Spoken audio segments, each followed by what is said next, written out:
Riot Games a dignement fêté les 10 ans de son jeu phare League of Legends, jeu qui au final jusqu'en 2019 était tout simplement le seul représentant de l'univers de la firme. Depuis on a eu Teamfight Tactics, Legends of Runeterra ou encore Valorant qui sont des excellents jeux, mais ce qu'il faut savoir c'est que Riot bosse actuellement sur au moins 4 jeux. Le premier c'est Project F qui est un hack and slash, action RPG, enfin bref, un Diablo-like qui se passera tout simplement dans l'univers de Runeterra, un MMORPG, même si clairement il ne faut pas s'attendre à avoir des nouvelles concernant ce jeu cette année, ni même l'année prochaine. Un jeu de combat en 2D un petit peu particulier à base de cooldown, donc vous prenez un petit peu le gameplay de League of Legends et vous le transposez dans un jeu de combat, mais je vous réserve une bonne vidéo directement sur ce jeu très prochainement. Et enfin le jeu qui nous intéresse ici, car il a énormément de choses à vous apporter concernant tout simplement le lore de League of Legends, et au final ça va être un challenge plutôt intéressant pour la boîte car ils n'ont lieu que pour des jeux multijoueurs depuis la création. Alors petit point, avant de démarrer, nous allons parler ici de personnages ou lieux connus de l'univers de League of Legends. Je pars du principe que vous êtes un minimum familier de cet univers, et pour les plus curieux d'entre vous qui souhaitent tout de même s'y aventurer, je vous mets en description quelques informations utiles afin de pouvoir vous intéresser au jeu dans les meilleures conditions possibles. The Rune King est un jeu RPG tour par tour se passant dans l'univers du MOBA le plus populaire.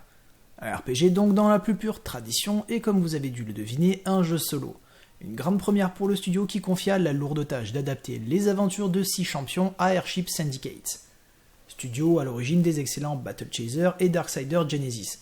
Mais le plus important à savoir, c'est que dans cette fine équipe, vous vous retrouvez Joe Madureira aka Joe Mad, un dessinateur de génie et figure emblématique du comic qui travailla aussi sur les 2 premiers Darksiders. Alors Battle Chaser, X-Men ou encore Deadpool, Madureira a su s'imposer dans le milieu avec son trait particulier, un petit peu un mélange entre comics western et influence japonaise. Et le bougre joue aujourd'hui d'une presse très positive et c'est tout concernant ce personnage. On ne va pas trop lui donner la confiance, le principal ici c'est de savoir qu'aux commandes de ce projet, vous avez un professionnel du découpage et de la mise en scène au service d'une grande franchise extrêmement riche. Et forcément, quand les deux se rencontrent, on est en droit de s'attendre à quelque chose de grandiose. Alors, pourquoi on parle de ce jeu comme s'il était le messie qu'on attendait depuis tant d'années ? L'univers de League of Legends est une véritable épopée se passant sur des millénaires. Les créatures et héros et vivants ont des histoires plus passionnantes les unes que les autres, et tout s'imbrique parfaitement dans la grande histoire de Runeterra. Depuis quelques années, Riot se paye le luxe de retaper entièrement son univers, en arrangeant les histoires de ses personnages et en créant des liens entre eux. Pourtant, pour tous les fans du lore de cet univers, il n'y a que peu de grands récits pour pouvoir en profiter. La majorité de l'histoire est à découvrir au travers de petites biographies, des objets en jeu, et depuis quelque temps des comics en partenariat avec Marvel.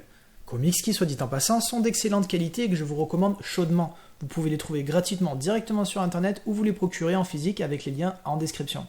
Là où je veux en venir depuis tout à l'heure, c'est que si vous avez une envie de découvrir l'univers de manière plus approfondie, eh bien c'est à vous de faire le travail et de recouper les informations disséminées ci et là. The Rune King, dans sa démarche comme dans son gameplay, est un véritable trésor d'informations. Pour l'instant, bien entendu, on ne peut que théoriser et supposer que la totalité de la trame se situera dans 2 lieux bien précis.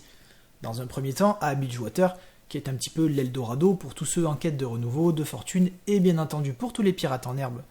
Et de l'autre côté, les îles obscures, l'immense nécropole et le témoin de la décadence d'une ancienne civilisation éclairée, aujourd'hui condamnée par la ruine. 6 héros vont donc s'allier afin d'affronter le seigneur de ces terres, le fléau qui condamna malgré lui les îles bénites à devenir un lieu d'errance entre la vie et la mort, le fameux roi déchu Viego. Miss Fortune, Ilaoi, Harry, Braum, Pike et Yasuo se dresseront donc face à ce fléau pour... on ne sait pas pourquoi. Le jeu nous balance ces informations sans trop nous laisser d'indices, déjà pourquoi ces personnes sont alliées, car, soyons honnêtes, si certains se connaissent, voire se tolèrent, d'autres sont de parfaits inconnus qui n'ont absolument rien à faire ici et surtout ensemble. Et point d'interrogation assez important pour tous ceux qui suivent de près ou de loin l'univers de Runeterra, what the fuck, Pike ?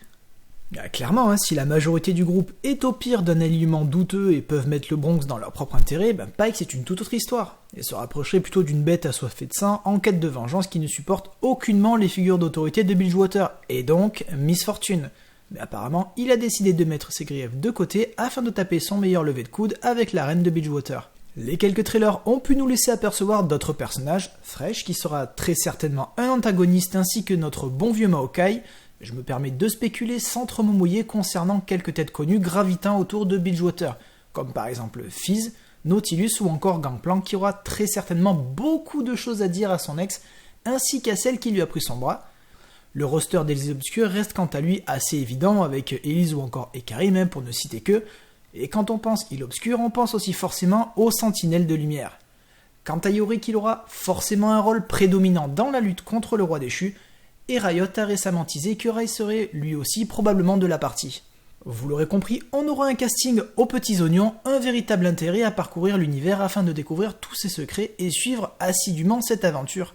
Mais en termes de gameplay, ça donne quoi et surtout, pourquoi un JRPG? Le jeu s'articulera donc autour des 6 personnages jouables qui semblent profiter chacun de capacités hors combat, permettant de résoudre toute situation au travers des différents environnements. Yasuo par exemple pourra donc dasher, utiliser sa lame pour déclencher des mécanismes et passer outre des pièges.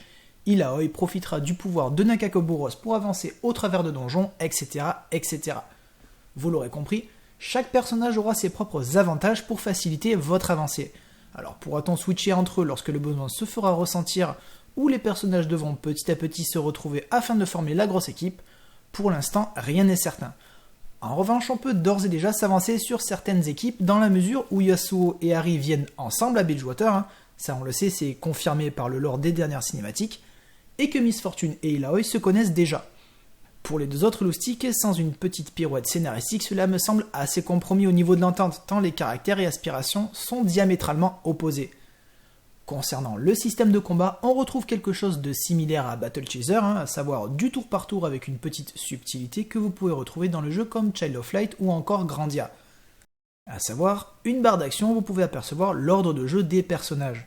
Nul doute que le contrôle de cette barre sera au cœur du gameplay, retarder vos adversaires, leur faire sauter leur tour de jeu, ou encore vous préparer à encaisser des dégâts grâce à des actions spécifiques. Autre point notable, emprunté à d'autres sagas phares du JRPG, l'attaque de type embuscade. Les personnages peuvent ainsi frapper de manière préventive les adversaires hors combat, afin de prendre l'avantage et l'ascendant et ainsi infliger de lourds dégâts avant même que les adversaires aient eu le temps de souffler. On notera aussi que la majorité des actions que l'on voit sont inspirées du kit des personnages de League of Legends, mais que certains petits cachotiers empruntent des capacités à d'autres, comme dans le cas de Yasuo qui utilise le Meditate de Maître Yi. L'occasion de pouvoir à nouveau se pencher sur le cas des relations entre les personnages et creuser un petit peu plus l'histoire de ceux-ci. Le jeu emprunte beaucoup au genre du JRPG, genre qui au final a su retrouver ses lettres de noblesse ces dernières années grâce notamment à Persona 5 ou encore Yakuza Like a Dragon. Et cela fait vraiment plaisir de voir qu'aujourd'hui, en dépoussiérant un petit peu une formule, les joueurs ont su répondre à l'appel et se faire reconquérir. En effet, le tour par tour a une aura un petit peu plus tactique que les jeux en temps réel. Il permet aussi de plus facilement mettre l'accent sur le côté stratégique, mais surtout l'ambiance. Le rythme de jeu étant un petit peu plus lent, s'y perd de manière un peu plus contemplative. En tout cas, que cela soit dans la charte graphique comme dans le gameplay proposé, The Rune King semble s'être donné les moyens de briller au sein de l'univers de Runeterra.